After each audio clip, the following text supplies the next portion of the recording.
Bismillahirrahmanirrahim. Innal hamdalillah nahmaduhu wa nasta'inuhu wa nastaghfiruh wa na'udzu billahi min syururi anfusina wa min sayyiati a'malina. Man yahdihillahu fala mudilla lahu wa may yudlilhu fala hadiyalah. Qala rabbi shrah li sadri wa yassir li amri wahlul 'uqdatam min lisani yafqahu qawli. Allahumma yassir wa la tu'assir. Allahumma yassir wa la tu'assir. Allahumma yassir wa la tu'assir. Assalamualaikum warahmatullahi taala wabarakatuh. Alhamdulillah, tamanya marilah sama-sama di waktu tengah hari yang membahang ini diselami dengan hujan yang sekejap-sekejap dan cuacanya tidak begitu terik, tidak begitu panas dan sebagainya. Marilah kita panjatkan syukur kita kepada Allah Subhanahu Wa Taala kerana Allah memberikan kita cuaca yang baik, walaupun di sesetengah pihak merasakan sedikit keterbatasan pergerakan mereka pada hari ini. Jadi Allah Subhanahu Wa Taala berfirman dalam ayat yang selalu kita baca, iaitu a'udzubillahi minasyaitonirrajim wa ta'awanu 'alal birri wat taqwa wa la ta'awanu 'alal ismi wal 'udwan. Kata Allah Subhanahu Wa Taala, pakat-pakatlah mana kita saling tolong-menolong ke arah kebaikan, dan jangan sekali-kali kita bersekongkol ataupun kita berpakat ataupun kita menyertai rakan-rakan kita dalam perkara-perkara yang tidak baik. Jadi pada hari ini insya-Allah satu perkara yang selalu kita ingatkan kepada kita semua, diri kita yang ada pada hari ini, sama ada yang bercakap ataupun mereka yang berada di luar sana, iaitu berkaitan dengan hak-hak yang perlu kita tunaikan. Bermakna kita hidup bermasyarakat pada hari ini, tuan-tuan dan puan-puan, dan sedari rakan-rakan medsos kita yang mungkin menonton pada live kita pada kali ini, atau juga yang akan menonton yang kemudiannya, insya-Allah yang kita nak sampaikan pada hari ini adalah teguran-teguran biasa.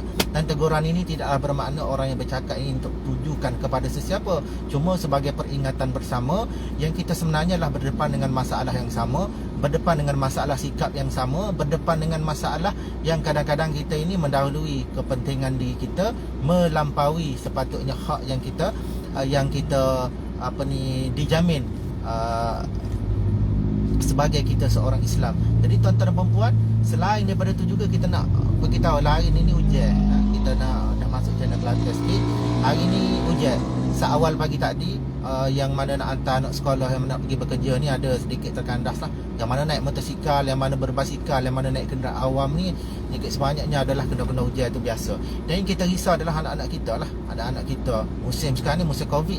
Dan musim Covid ni katanya kalau lembap-lembap ni, hujan-hujan ni, dia lagi-lagi mudah merebak. Kenapa lembap-lembap? Kalau cuaca panas ni, dia kadang-kadang Covid tu sendiri dia boleh mati dengan panas terik matahari ni. Maknanya bila kita berjemur ataupun yang di jalan, di tempat-tempat terkena matahari terik, apa dia mati. Bukan kita nak cerita hal Covid, nak cerita hari ni Covid dalam hati kita tu paling-paling payah. Kita tegur pacak kali dah. Itu berkaitan dengan kita ambil hak-hak orang lain. Hak orang lain lagu mana? Kita berasa kita seorang aja lorak, tapi kita dalam masa sama kita tak fikir ya orang lain pun lorak, orang lain pun lorak, orang lain pun nak kejar masuk seperti kita juga.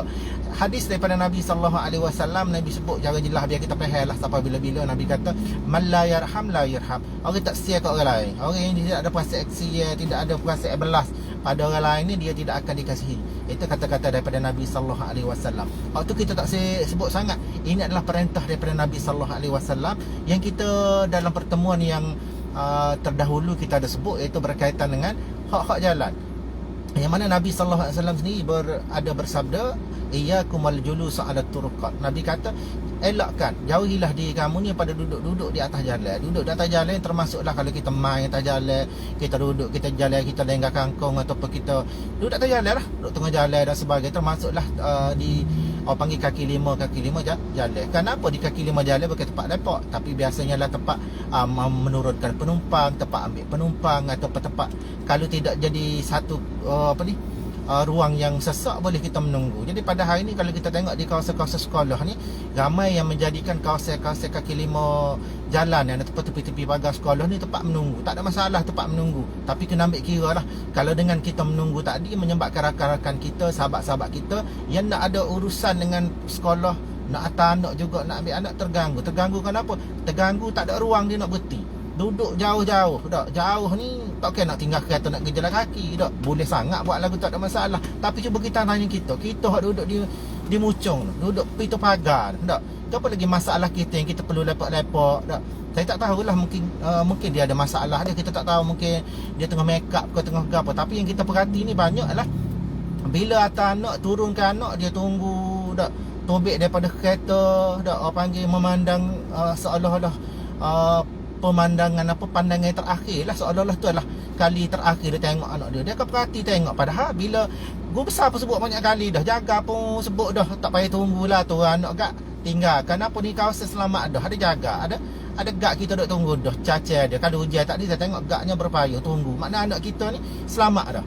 Ni dak anak orang lain terpaksa turun jauh lah, turun jalan kaki dengan kena hujan dengan gapo, tapi anak kita tak. Kita ni nak perhati, seperti saya sebut sama-sama lah, daripada jejak pertama, langkah demi langkah, sehinggalah anak kita naik, baru dia masuk dalam kelas, dia duduk, barulah kita beredar. Kita ambil hak orang lain sebenarnya, sebab kawasan tu bukan kawasan parking. Kawasan tu turunkan penumpang, ambil penumpang. Tu je cerita dia. Maknanya kalau kita buat KJL lagu ni, kita ambil hak orang lain dan bersalahlah dengan hadis Nabi SAW sebut, man la yarham la yurham. Orang yang tidak apa ni, orang yang tidak ada sia belah kat orang ni, atau tidak ada perasaan apa ni, sia kat orang ni, dia tidak akan dikasihi. Itu kata-kata Nabi sallallahu alaihi wasallam. Dan disebut, saya sebut tadi hadis daripada Nabi sallallahu alaihi wasallam, Nabi lari kita duduk di atas jalan ataupun mengganggu hak jalan.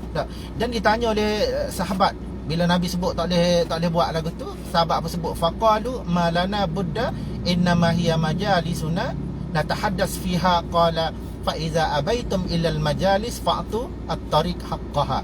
Dan sahabat kata, lagu mana Rasulullah kalau memang pesen kita dah, memang adat kita, majlis kita dah atas jalan lagi ni. Nabi kata boleh, tak ada masalah. Nabi kata fa'tu at-tariq haqqaha, hendaklah kamu tunaikan hak jalan. Apa dia hak jalan ni? Hak jalan ni ada 4 kalau ikut Nabi SAW sebut. Yang pertamanya ghadul basar, mampu ke kita buat? Maknanya kalau kita tak nak elok, Nabi kata yang pertamanya kita jaga pandangan kita, tundukkan pandangan kita. Dan saya percaya kalau kita duduk tepi-tepi jalan yang mengganggu orang tadi, tak kira kita nak menunduk gitu, tak mestilah kita akan perhati-perhati. Bila perhati-perhati akan banyak benda lah, kadang-kadang kita terlihat aib orang. Dan yang keduanya, kalau tidak aib orang apa, kita memandang satu benda yang kita, mata ni bila kita tengok dia, kalau puas saja ke dia pergi ke kepala mula mikir.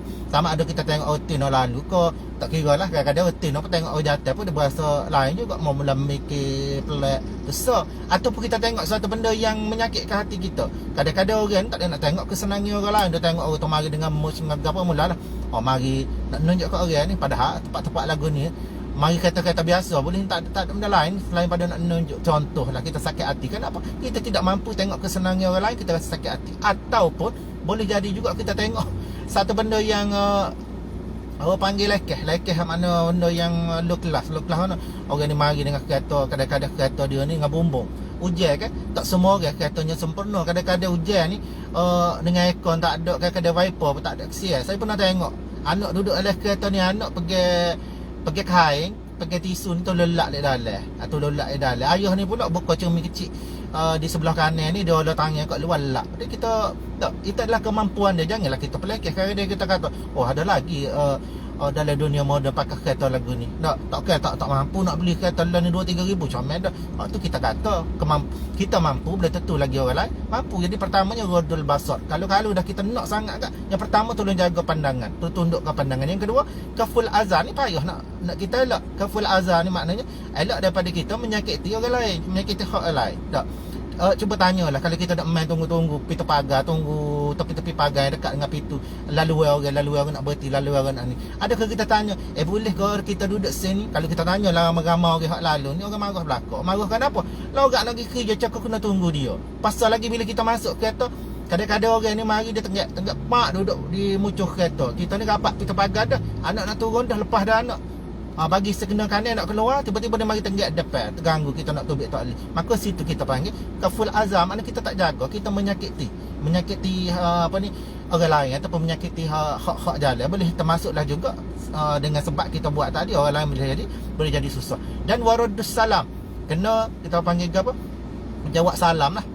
Dan kita nak duduk sangat tepi jalan, nak duduk atas jalan ni, kalau lalu orang beri salam wajib kena jawab. Kenapa kita duduk tebeng situ? Kadang-kadang orang berjalan, orang beri salam ni, orang beri isyarat ke apa tak kita reti, kau nak duduk tepi tak okey. Dengan bahasa manis ni orang tak tanya gitu, tapi biasa orang beri salam pepeh sendiri dah tak. Sebab tu Nabi sebut kita kena jaga hak jalan. Yang pertamanya radul basar. Kalau kita boleh jaga yang pertama, jaga yang kedua, apa dia? Kaful azab. Dan yang ketiga radus salam. Dan selain daripada tu juga Nabi SAW sebut wa amru bil ma'ruf. Hak-hak jalan yang perlu kita jaga dah suruh ataupun anjurkan kebaikan. Dak anjurkan kebaikan lagu mana kita sendiri tu buat benda hak tak comel, menyebabkan orang marah, orang susah belaka dak. Orang lain siapa nak orang lain ni bahasa koyu. Dak siapa orang lain ni kerja lewat. Kenapa? Kena nunggu kita tu duk nebeng situ dak. Saya tengok tadi ada 2-3 kes. Kes yang pertama ni tubik luar kereta tu lah baru nak cara masano, ambil dalam beg, boboh di hidung, sakut di telinga, betul gani, betul rambut dalam kereta tak boleh buat ko, ataupun di rumah tak boleh buat. Benda ke simple. Saya sendiri hantar anak sekolah, kita sebelum turun, sebelum nak rapat kat sekolah, beg sekolah nak kita pakai siap-siap dah, suruh anak duduk mall pakai dak beg biar lekat. Lepas tu nak turun ni pula kita suruh anak pakai mask. Tak boleh kau nak buat lagu tu kan ringkas, kita tak mengganggu hak orang lain. Dan selain itu juga wa amru bil ma'ruf, kita sebut dah tadi. Dan akhir sekali Nabi sallallahu alaihi wasallam kata nahyu anil munkar, kita kena cegah orang buat perkara munkar. Cegah orang ni bukan orang luar saja, diri kita sendiri pun kita kena cegah juga tak.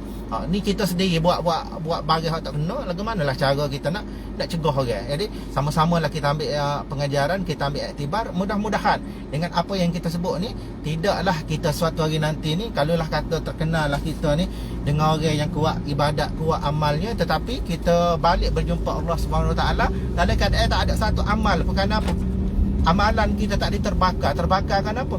Terbakar kerana kita tidak menjaga hak-hak jalan, kita menyebabkan orang lain sakit hati, menyebabkan apa dia? Menyebabkan amalan kita terhapus dengan begitu saja. Kenapa? Tidak dihalalkan oleh saudara kita yang sama-sama ada hak atas jalan. Jadi marilah sama-sama, insya-Allah kita sama-sama baiki diri. Tak kita nak baiki orang lain payah, mulakan dengan diri kita. Saya sebut dah sama-sama. Kita nak paksa orang lain jadi baik payah, tapi kita boleh paksa diri kita apa?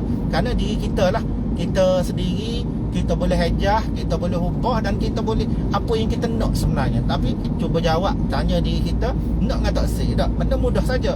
Cara paling simple sebagaimana disebut oleh Allah Subhanahu Wa Taala, innallaha la yughayyiru ma biqaumin hatta yughayyiru ma bi anfusihim. Kata Allah Subhanahu Wa Taala, sungguhnya Allah Subhanahu Wa Taala tidak ubah nasib satu kaum. Nak ubah, nak jadi comel, tak ubah dengan gitu. Kecuali satu kaum itu dia mengubah diri dia sendiri, ubah daripada dalam. Mula dengan kita dulu. Ni sibuk nak ubah orang, tapi diri kita tak nak ubah. Mana kita nak senang-senang seorang. Kalau boleh nak sedap-sedap seorang. Kalau boleh gabriel lagi. Kalau boleh nak bahagia-bahagia seorang. Boleh ke kita hidup atas dunia. Dan kan Nabi SAW kata, la yu'minu ahadukum hatta yuhibba li akhihi ma yuhibbu li nafsihi. Tidak beriman, tidak dikatakan beriman. Kalau tidak beriman, kita nak jaga ke apa dengan Nabi SAW?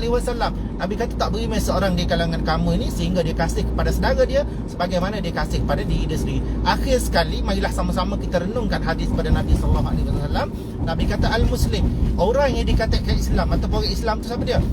Man salimal muslimun, orang yang menyelamatkan orang Islam yang lain min lisanihi, daripada lidahnya, wa yadihi, dan juga tangannya. Makna hari ni cubalah kita renungkan adakah tindakan yang kita ambil pada hari ni tak? Tangan kita pulas steering, tangan kita tunjuk situ tunjuk sini, dan mulut kita berbicara dan sebagainya. Elakkanlah daripada kita ini menyakiti ataupun kita ni menyebabkan orang lain rasa terancam, menyebabkan orang lain rasa tidak selamat. Ingat esok-esok segala apa yang kita sebut pada hari ni, mulut ni kita boleh kecek lagi lah ni. Kalau orang kata A, kita boleh jawab B, jawab C, jawab D. Tapi esok-esok kita bimbang, Allah SWT sebut sebagaimana dalam Al-Quran dinukilkan cara jelas, auzubillahi minasyaitonirrajim, al-yauma nakhtimu ala afwahihim. Satu hari yang Allah SWT tutup mulut, kunci mulut, zip mulut kita. Wa tukallimuna aydihim, dan Allah berikan tangan ni tak boleh kecek esok. Tangan ni mengaku royak belakang, apa tangan buat?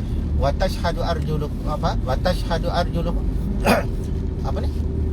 al-yawma nakhtimu ala afwahihim wa tukallimuna aydihim wa tashhadu arjuluhum bima kanu ya'malun. Disebut oleh Allah SWT, tangan ni akan boleh kecek, mulut ni tutup dah tak nak kecek, dan kaki juga akan menjadi saksi apa yang dikerjakan oleh mereka tu kita lah. Jadi sama-sama lah kita ambil iktibar. Mudah-mudahan apa yang Allah SWT sebut tu tidak terkena kita dah. Walaupun Allah bagi peringatan, ambillah sebagai peringatan. Janganlah kita tiba-tiba ataupun suatu hari nanti bila berjumpa dengan Allah SWT, kita lah orang yang sebagaimana disebut oleh Allah SWT. Jadi sekadar tu sahaja daripada saya. Yang baik tu sama-sama lah kita pakat-pakat sebar. Mudah-mudahan sayang-sayang kita dengar, mungkin dia boleh kalau tidak pun boleh roboh hari ni, mungkin suatu hari nanti Allah jentik hati dia, Allah jentik hati kita ni untuk sama-sama berubah. Jadi sekadar tu sahaja daripada saya. Assalamualaikum warahmatullahi taala wabarakatuh.